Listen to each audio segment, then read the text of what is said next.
Hello everyone. This is Yoshimi Minoda from Tokyo Kyoto Trade Compliance, which is a firm focusing on FTA consulting services, including IT system. First of all, thank you very much for Consulting for giving us such an opportunity to hold a collaborated webinar with you and speak to the Korean audience. We are so pleased and excited. Today, we are going to introduce about Japan's FTA system. We are expecting RCEP would come into effect before long, and it will be the very first economic partnership agreement which Korea and Japan will conclude. Having said that, I hope this seminar series will give you an overall understanding of the Japan's FTA status and motivate you to accelerate the trade business between Korea and Japan using RCEP. So, let's begin. I will introduce the overview of FTA in Japan, while my colleagues will present the next two topics. Before talking about Japan, let's have a look at RCEP first. This is the key trigger of our collaborated webinar, and we believe that all of today's audience might have business relating to it. RCEP, the Regional Comprehensive Economic Partnership Agreement, is the world's largest free trade agreement.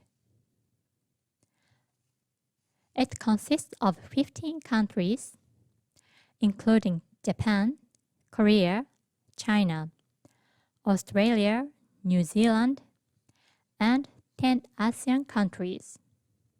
India has dropped from the table at this point.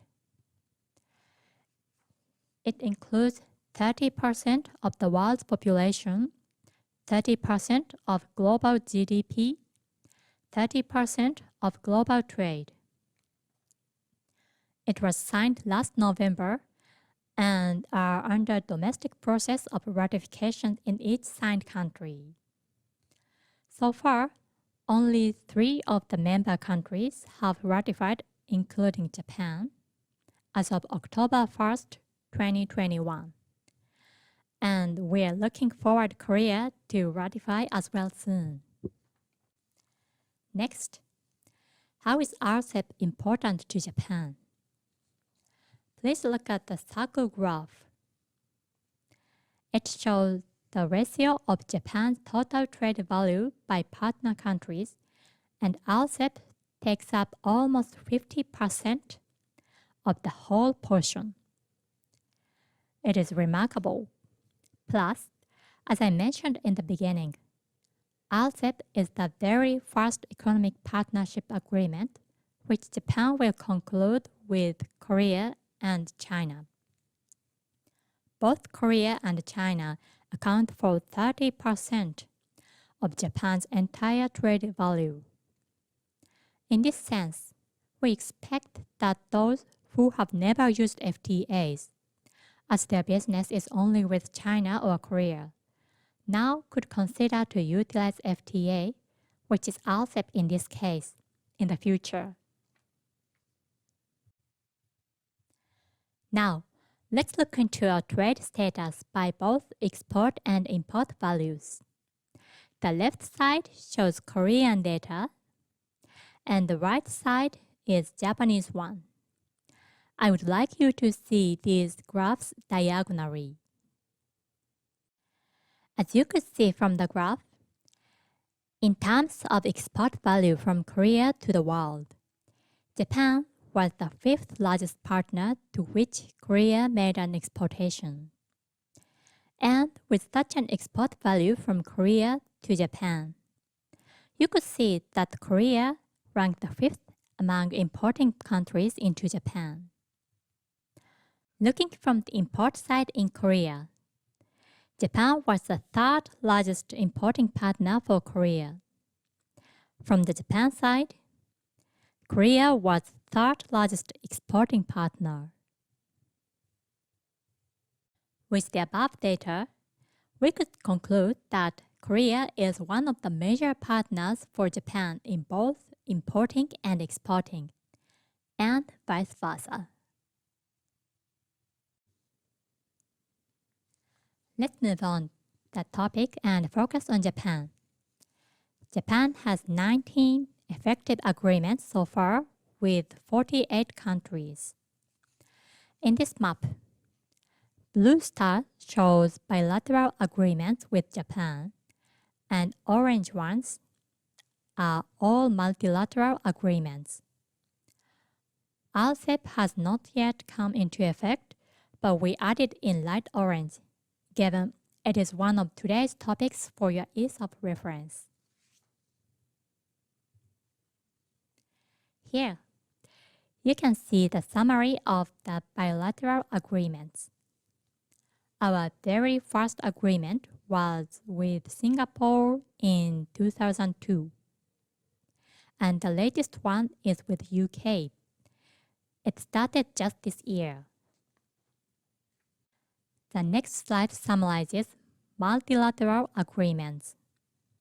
So far, we have 2 agreements being ineffective, but as you can see, some countries with triangle sign are still on ratification process as for CPTPP.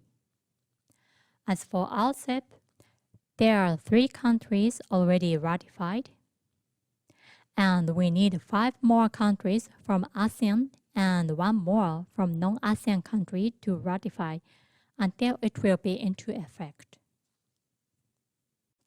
Let's see Japan's FTA status with another aspect. This slide shows the FTA EPA coverage from Japan's export perspective.